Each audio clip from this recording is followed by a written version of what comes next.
दिवाळी सारखाच सण साजरा होतोय आता.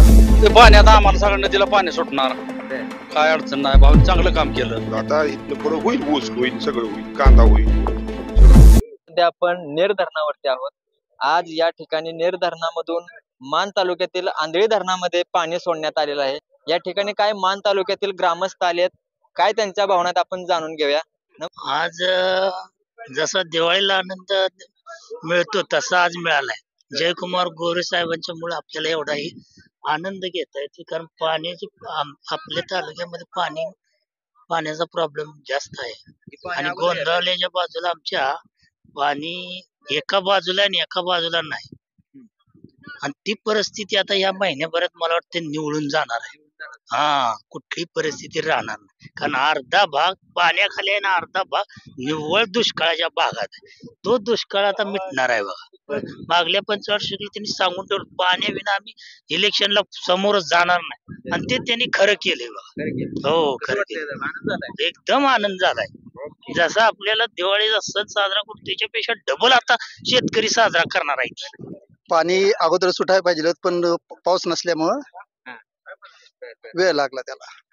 आज शेतकऱ्यांच्या चेहऱ्यावर एकदम आनंदी, जनतेला सगळ्या खुशी झालेली आहे. ते पाण्यात आम्हाला सगळ्यांना दिलं पाणी सुटणार, काय अडचण नाही. भाऊनी चांगलं काम केलं. शेतात काय आहे? शेतात मग काय कांदा येतं. आता काय लावणार? आता ऊस लावायचा, पाणी आलं का. होय. पाणी सुटलं ते आनंद आहे आम्हाला. आम्ही सगळी गोंदवल्याची माणसं आलोय. पाणी अगोदर यायला पाहिजे होतं ना. आजवर पण इथंच पाणी नाही तर आजवर कसं येईल. पाणी असलं तर सुटणार आहे ना. तुमच्या ध्यानात आलं का? कोणी बी काय बोलते. पाणी आलं ह्या तरणात असलं तर पाणी मोर जाणार आहे. आनंद झाला एकदम.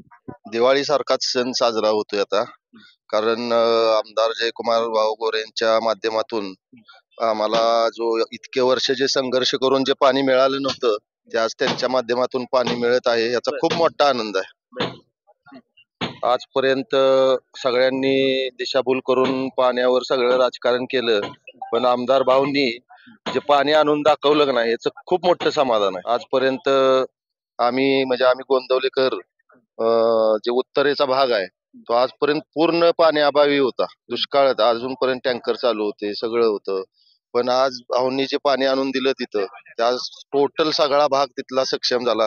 म्हणजे गोंदवल्यातली कवट वस्ती असेल, बनवडा असेल, नवले वस्ती असेल, फडतर वस्ती असेल, चावर असेल, हा नदीचा सगळा भाग आहे तो आजच्या पाण्यानं सगळा सुजलाम होऊन गेला.